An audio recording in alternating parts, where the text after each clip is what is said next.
조선의 창공이 원혼의 피눈물로 물들어 잿빛 같은 암흑을 드리우고 온 생명의 분노가 여러같이 치솟아 암흑의 장막을 불태울 때 원망조차 잊어버린 순결한 여린 홀령들은 신단수의 하늘에서 소리친다. 엄마, 아빠, 홍익인간의 천부인은 어디로 사라졌나요?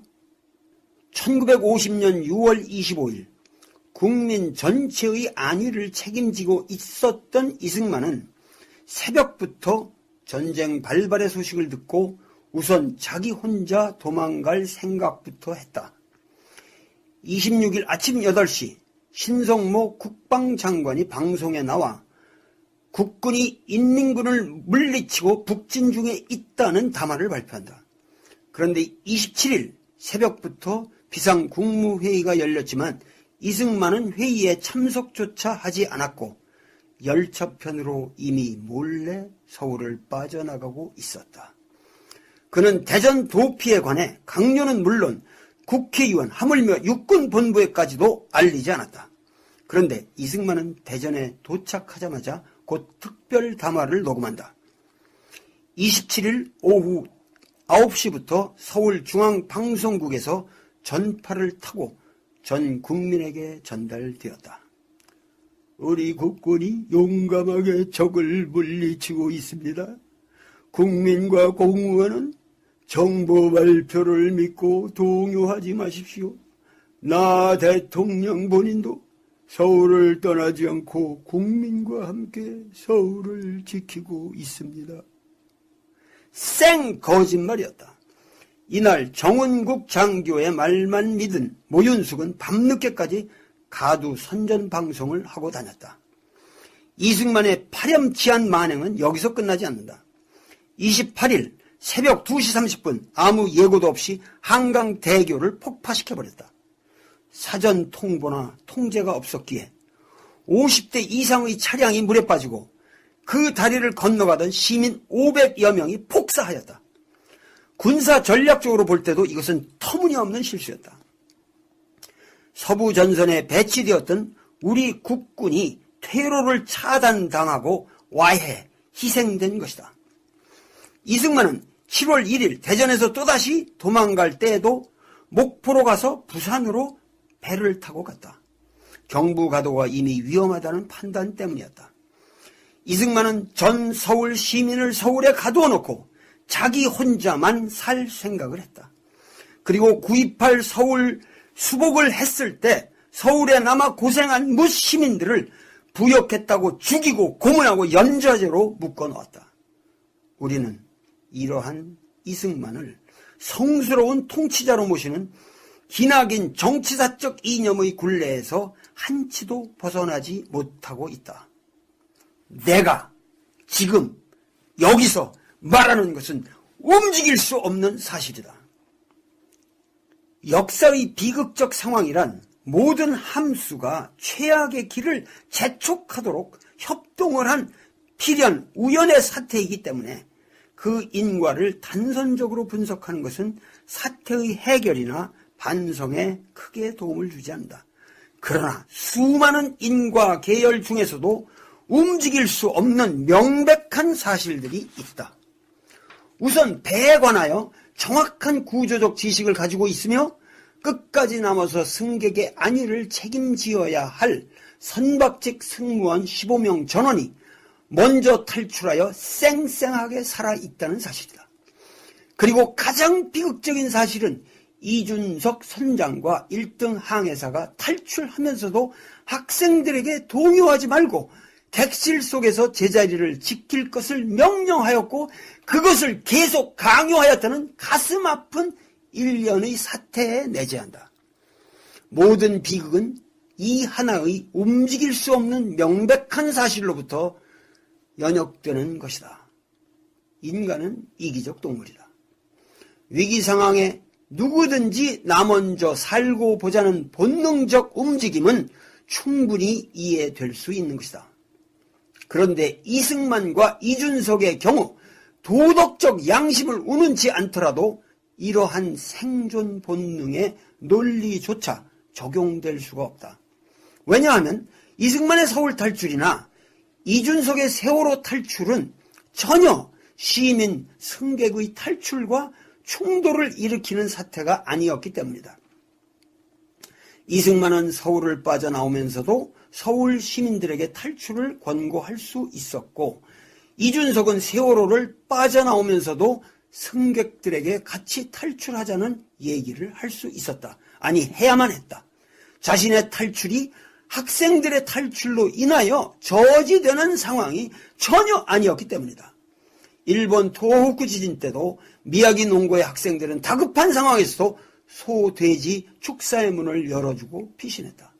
하물며 인간이랴. 이것은 이승만과 이준석의 DNA 심층 구조 속에까지 사람은 존엄과 보호의 대상이 아니라 통제와 관리의 수단일 뿐이라고 하는 비인성적 무책임한 의식이 자리 잡고 있다고 하는 사실을 전제하지 않으면 풀리지 않는다. 이들이 생각하는 코스모스는 타중의 죽음이다. 죽음의 질서인 것이다. 이것은 우발적인 사태가 아니라 우리 민족사의 구조적 사태인 것이다. 임진왜란이 일어났을 때도 선조는 대책 없이 먼저 도망을 쳤다. 사실 왜군은 이순신에게 해로를 차단당해 보급이 끊겼기 때문에 식량이 없었고 지쳐 있었다. 서울은 한강으로 둘러싸인 천혜의 요새다. 그리고 당시 서울에는 화약이 27,000근이나 저장되어 있었다.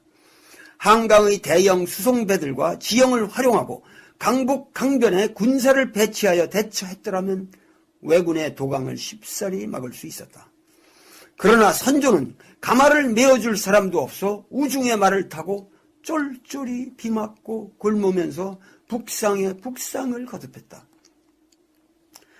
그러면서 이승만처럼 자기가 건넌 임진강변의 건물과 배는 다 태워버렸다. 한번 생각해보라. 그가 의주까지 도망갈 때 그의 말을 이끌었던 말단관리 리마와 임난을 승리로 이끈 불세출의 영웅 이순신 장군의 두 사람의 공헌을 평가할 때 누굴 더 높게 평점했을까? 외란이 끝나고 전체 훈공을 평가하는 자리에서 선조는 이순신이 일적추의 목도 베지 못했고 일적진도 함락시키지 못했다고 쌩 거짓말을 하면서 외란을 토평한 것은 오로지 자기가 의주에서 요청하여 온 천병 덕분이라고 말한다.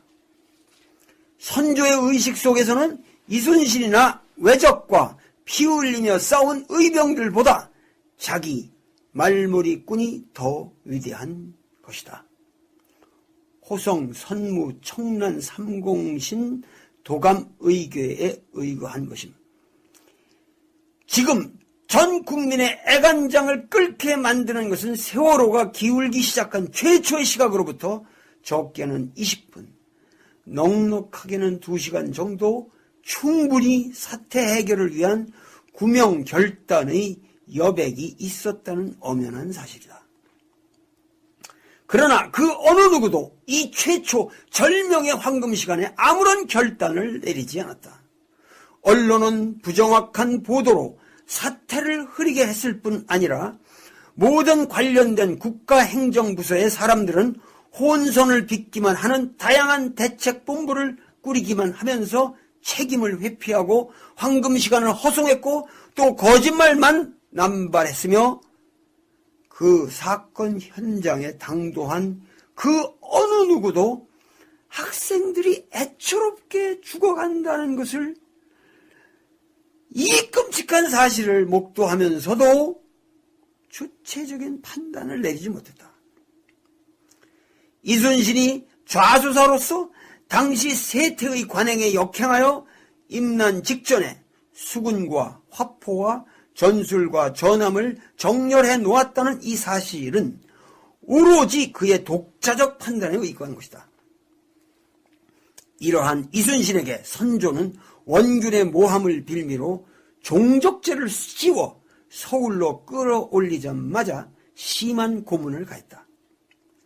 삼도 수군 통제사로서 5년 동안 나라를 구한 명장을 함부로 나국한 것이다. 이순신은 노량해전에서 전사할 때까지도 그 지독했던 고문의 후유증에 시달렸다. 우리 역사는 구조적으로 책임을 질 줄 아는 결단의 인물을 키우지 않았다. 호골이란 성군 문왕의 다스림이 없이도 태어난다고 맹자가 말한 그 리더십의 주인공들에게 경의를 표하지 않았다. 오로지 민중의 직감적 판단 속에서만 우리 사회의 정의는 지켜져 내려온 것이다.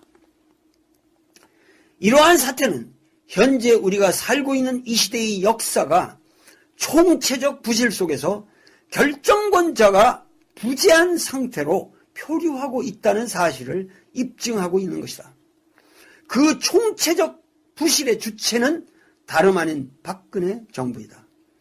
그리고 이 박근혜 정부의 구조적 죄악의 책임은 궁극적으로 모두 박근혜 본인에게 돌아간다. 세월호 참변의 전 과정을 직접적으로 총괄한 사람은 박근혜 한 사람일 수밖에 없다. 그의 정부의 사람과 이념, 그 모든 것이 박근혜가 창조한 것이다.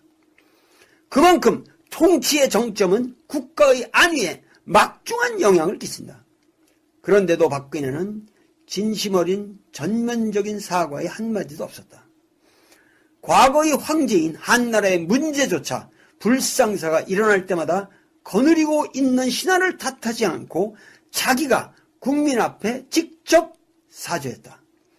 맹자는 통치자가 진정 생도의 원리를 가지고 다스리면 죽는 사람도 죽음을 원망치는 않는다고 했다. 그러나 현 정부는 사도의 원리로서 죽음의 길의 원리로서 생사람까지 죽이고 있다.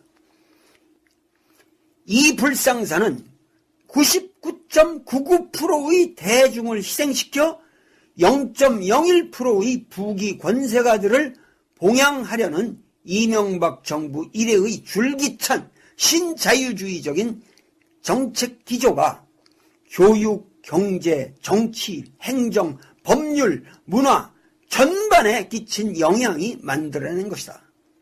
세월호의 실소유주 유병헌은 이윤 극대화를 위하여 승객을 짐작화한 것이다. 유병헌은 종교적 허세를 빙자하여 선량한 시민을 포갑하며 폭리를 취하는 데만 혈안이 되어 있었던 것이다. 이 사회의 주류 언론들이 이 기회에 박근혜 대통령이 책임 소재가 있는 모든 행정조직 또 세모, 청해진과 같은 음흉한 범죄기관을 발본색원해야 한다고 과격한 주장을 펴지만 이것은 사태의 본질적 해결이 아니다. 그것은 오히려 박근혜에게 무소불위의 과거 독재자가 휘두를 수 있는 권력을 부여해주는 것이다. 박근혜와 그 주변의 사람들은 이러한 사태를 활용하여 도덕적 제스처의 칼자루를 휘두르기만 하면 목전의 선거에서 승리를 구가할 수 있다는 계산을 즐기고 있을지도 모른다. 광렬적 선교사 김선일 사건 때 박근혜는 국가가 국민의 생명과 안전을 보호하지 못한다면 그건 국가가 아니며 국민 한 사람을 못 지켜낸 그러한 정부에 대하여 근본적인 회의를 갖게 되었다는 논조의 말을 한 적이 있다. 나 돌은 선포한다. 박근혜 그대의 대통령 자격이야말로 근본적인 회의의 대상이다. 그대가 설사 대통령의 직책을 맡고 있다 할지라도 그것은 본질적으로 허명이다. 그대의 대통령이라는 명분은 오로지 선거라는 합법적 절차에 의하여 정당화되는 것인데 그 정당화의 법률적 근거인 선거 자체가 불법 선거였다는 것은 이미 명백한 사실로서 만천하에 공개된 것이다. 이 땅의 종교 지도자들이 이미 그대에게 대통령 사직의 권고를 한 바 있다. 트위터상에 올라오는 어린 학생들의 문구를 보라. 그 속에 이 시대의 진실을 말해주는 항변의 언사들이 많다. 국민들이여, 더 이상 애도만 하지 말라. 의기소침하여 경건한 몸가짐에만 머물지 말라. 국민들이여, 분노하라. 거리로 뛰쳐나와라. 정의로운 발언을 서슴지 말라. 박근혜여, 그대가 진실로 이 시대의 민족 지도자가 되기를 원한다면 대통령직에서 물러나는 것이 정도일 것이다. 그러나 그것이 차마 여의치 못하다고 한다면 정책의 근원적인 기조를 바꾸고 거국적 내각을 새롭게 구성하여 그대의 허명화된 카리스마를 축소하고 개방적 권력 형태를 만들며 주변의 어리석은 유신 잔당들을 척결해야 한다. 그들은 통치 능력이 부재한 과거의 유물이라는 사실이 이미 명백하게 드러났다. 그대의 양신은 민족이다. 부자만 옹호하는 현 정부의 가치관이 빚어낸 부패와 무능, 협잡과 유착의 고리들이 우리 사회를 휘덮어 악취를 풍기고 있다. 대통령의 사과는 언변이나 몸짓, 슬픔을 가장하는 표정이 아니다. 그것은 사회의 시스템과 가치관을 근원적으로 변혁하는 것이다. 정치란 다양한 요소들이 합생하여 새로움을 창출하는 과정이다. 그대는 결코 우리 사회의 새로운 기폭을 창조하지 못했다. 규제를 왜 푸는가? 그대의 규제 풀음은 가진 자를 위한 것이다. 그대가 풀어야 할 규제는 사상 통제의 규제이며 언론의 규제이다. 유통을 장악하고 골목 상권까지 독점하는 모든 대자본에 대하여 규제를 강화하라. 중소자영업자들의 생활세계를 보호하라. 이것이야말로 민중의 갈망이다. 언론을 바로 세워라. 그대는 국가 개조를 말했다. 그러나 그대가 중심이 된 국가 개조는 악순환만 초래한다. 이 사태를 해결하기 위한 시스템의 근원적 변화는 그대의 시녀가 되어버린 검찰이나 행정체계가 중심이 되는 것이 아니라 보편적 원칙에 따른 국민적 합의가 창출한 새로운 기관에 의하여, 다시 말해서 국민이 주체가 되어 국민 스스로의 미래를 개혁해 나가는 과정을 그대가 적극 도와주는 그런 변화이어야 한다. 동무 이재만은 말했다. 투연진릉 이상의 대환이 없고 호연 낙선 이상의 대약이 없다. 맹자는 호선하는 것 하나만으로도 천하를 다스리기에 넉넉함이 있다 했다. 호선이란 낭문고원이다. 쓴 말을 듣기를 사랑한다는 뜻이다. 마지막 순간까지 서로를 애타게 챙겨주며 질서를 지킨 단원의 학생들, 그들을 보호하며 목숨을 던진 선생님들, 선박직이 아닌 헌신적 승무원들, 그리고 책임을 통감하고 팽목항 소나무에 목을 메어 시신을 찾지 못하는 녀석들과 함께 처승에서도 선생을 할까? 라는 유서를 남기고 선비답게 자결하신 강민규 교감님. 우리는 이들의 모습 속에서 우리 민족의 도덕성을 발견할 줄 알아야 한다. 민족 구원의 빗줄기는 있다. 세월호 희생자 302명은 특별 담화를 녹음한다. 27일 오후 9시부터 서울중앙방송국에서 전파를 타고 전 국민에게 전달되었다. 우리 국군이 용감하게 적을 물리치고 있습니다. 국민과 공무원은 정보 발표를 믿고 동요하지 마십시오. 나 대통령 본인도 서울을 떠나지 않고 국민과 함께 서울을 지키고 있습니다. 생 거짓말이었다. 이날 정은국 장교의 말만 믿은 모윤숙은 밤늦게까지 가두 선전 방송을 하고 다녔다. 이승만의 파렴치한 만행은 여기서 끝나지 않는다. 28일 새벽 2시 30분 아무 예고도 없이 한강대교를 폭파시켜버렸다. 사전 통보나 통제가 없었기에 50대 이상의 차량이 물에 빠지고 그 다리를 건너가던 시민 500여 명이 폭사하였다. 군사 전략적으로 볼 때도 이것은 터무니없는 실수였다. 서부 전선에 배치되었던 우리 국군이 퇴로를 차단당하고 와해, 희생된 것이다. 이승만은 7월 1일 대전에서 또다시 도망갈 때에도 목포로 가서 부산으로 인하여 저지되는 상황이 전혀 아니었기 때문이다. 일본 토호쿠 지진 때도 미야기 농고의 학생들은 다급한 상황에서도 소돼지 축사의 문을 열어주고 피신했다. 하물며 인간이랴. 이것은 이승만과 이준석의 DNA 심층 구조 속에까지 사람은 존엄과 보호의 대상이 아니라 통제와 관리의 수단일 뿐이라고 하는 비인성적 무책임한 의식이 자리잡고 있다고 하는 사실을 전제하지 않으면 풀리지 않는다. 이들이 생각하는 코스모스는 다중의 죽음이다. 죽음의 질서인 것이다. 이것은 우발적인 사태가 아니라 우리 민족사의 구조적 사태인 것이다. 임진왜란이 일어났을 때도 선조는 대책 없이 먼저 도망을 쳤다. 사실 왜군은 이순신에게 해로를 차단당해 보급이 끊겼기 때문에 식량이 없었고 지쳐 있었다.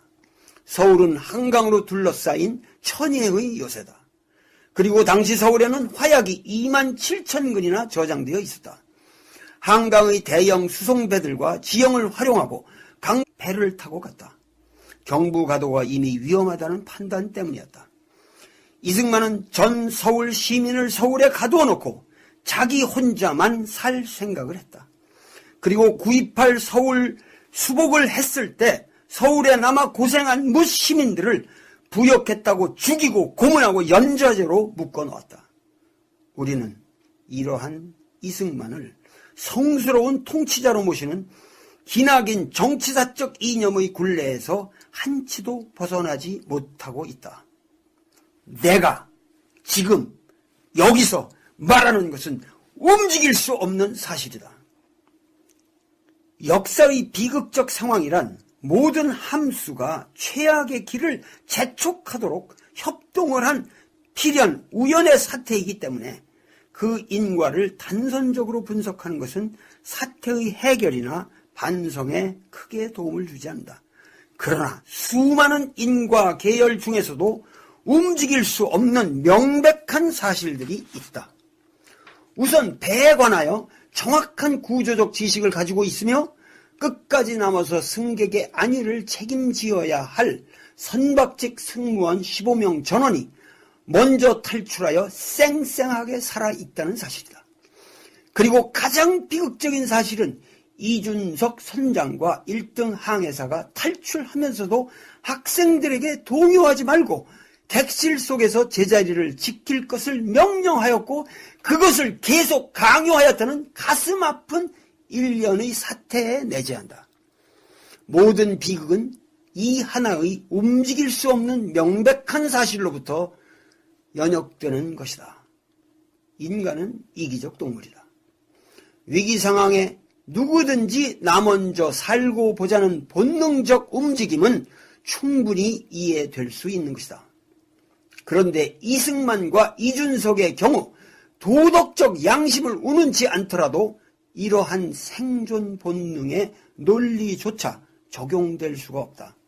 왜냐하면 이승만의 서울 탈출이나 이준석의 세월호 탈출은 전혀 시민 승객의 탈출과 충돌을 일으키는 사태가 아니었기 때문이다. 이승만은 서울을 빠져나오면서도 서울 시민들에게 탈출을 권고할 수 있었고, 이준석은 세월호를 빠져나오면서도 승객들에게 같이 탈출하자는 얘기를 할 수 있었다. 아니, 해야만 했다.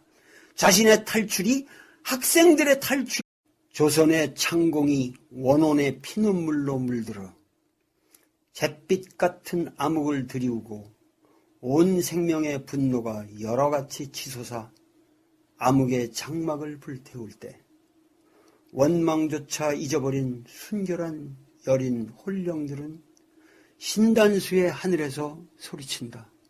엄마, 아빠, 홍익인간의 천부인은 어디로 사라졌나요? 1950년 6월 25일 국민 전체의 안위를 책임지고 있었던 이승만은 새벽부터 전쟁 발발의 소식을 듣고 우선 자기 혼자 도망갈 생각부터 했다. 26일 아침 8시 신성모 국방장관이 방송에 나와 국군이 인민군을 물리치고 북진 중에 있다는 담화를 발표한다. 그런데 27일 새벽부터 비상국무회의가 열렸지만 이승만은 회의에 참석조차 하지 않았고 열차편으로 이미 몰래 서울을 빠져나가고 있었다. 그는 대전 도피에 관해 강요는 물론 국회의원 하물며 육군본부에까지도 알리지 않았다. 그런데 이승만은 대전에 도착하자마자 곧